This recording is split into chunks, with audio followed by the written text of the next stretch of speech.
Assalamualaikum warahmatullahi wabarakatuh. Perkenalkan, nama saya Triwidianto, mahasiswa Magister Pendidikan Dasar UPBJJ Medan, dengan nomor induk mahasiswa 501193099. Pada kesempatan kali ini, saya akan membahas tentang diskusi 3, yaitu terkait dengan pembahasan topik pendidikan formal dan pendidikan informal. Sebelum pembahasan pada diskusi, tidak lupa saya mengucapkan selamat menyambut Hari Raya Idul Fitri 1446 Hijriah. Semoga puasa Bapak Ibu semua diterima oleh Allah Subhanahu wa Ta'ala sebagai amal ibadah yang dapat memberikan pertolongan di yaumil qiyamah. Amin ya rabbal alamin.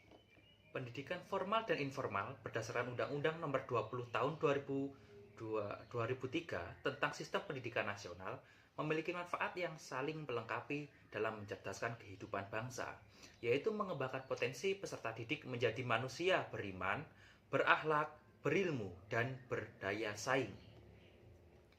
Pada pendidikan formal berdasarkan tujuan menciptakan manusia yang beriman dan bertakwa, berakhlak mulia, serta beriman, berilmu, cakap, dan berdaya saing, serta menjadi warga negara yang bertanggung jawab dan demokratis. Berdasarkan fungsi, mengembangkan kemampuan dan membentuk watak serta peradaban bangsa yang bermartabat, memberikan pengetahuan dan keterampilan yang dibutuhkan dalam dunia kerja dan kehidupan sehari-hari. Menciptakan sumber daya manusia yang berkualitas dan berkompeten. Contohnya, sekolah, perguruan tinggi, dan lembaga pendidikan formal lainnya. Pendidikan informal berdasarkan tujuan membantu peserta didik mengembangkan potensi diri, membentuk karakter, dan memperluas pengetahuan serta keterampilan di luar lingkungan formal. Berdasarkan fungsi, membentuk karakter dan kepribadian anak yang disesuaikan dengan kebutuhan, kemampuan, dan perkembangan anak, mengembangkan kemampuan berpikir kritis, kreatif, dan inovatif, meningkatkan literasi masyarakat melalui kegiatan seperti kelompok baca, klub penulis, atau program mentoring. Contoh, keluarga, lingkungan sekolah, lingkungan sekitar, kegiatan sosial, dan media. Hubungan dengan Undang-Undang Sisdiknas, Undang-Undang Nomor 20 Tahun 2003 tentang Sistem Pendidikan Nasional, Undang-Undang Sisdiknas, menegaskan bahwa pendidikan nasional berfungsi mengembangkan kemampuan dan membentuk watak serta peradaban bangsa yang bermartabat dalam rangka mencerdaskan kehidupan bangsa. Pendidikan formal dan informal sebagai bagian dari sistem pendidikan nasional memiliki peran penting dalam mencapai tujuan tersebut. Pendidikan formal dan informal memiliki manfaat serta tantangan masing-masing dalam konteks pendidikan dasar di Indonesia.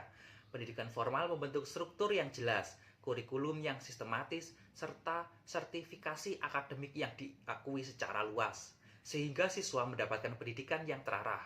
Namun, metode pembelajaran yang sering kali bersifat teoritis dan kurang fleksibel dalam menyesuaikan kebutuhan individu. Di sisi lain, pendidikan informal seperti pembelajaran di lingkungan keluarga, komunitas, atau melalui pengalaman langsung lebih fleksibel dan kontekstual, membantu siswa mengembangkan keterampilan sosial, kreativitas, serta penerapan ilmu dalam kehidupan sehari-hari.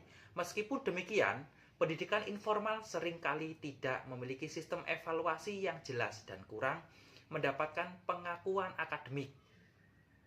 Sebagai guru pendidikan dasar, integrasi elemen pendidikan informal ke dalam kurikulum formal dapat dilakukan melalui pembelajaran berbasis proyek, kunjungan lapangan, serta penggunaan metode permainan dan simulasi. Selain itu, kolaborasi dengan komunitas dan orang tua dapat orang tua juga dapat membantu menciptakan pengalaman belajar yang lebih nyata dan bermakna bagi siswa. Kesenjangan akses terhadap pendidikan formal masih menjadi tantangan bagi banyak anak di Indonesia, terutama di daerah terpencil atau bagi mereka yang berasal dari keluarga kurang mampu.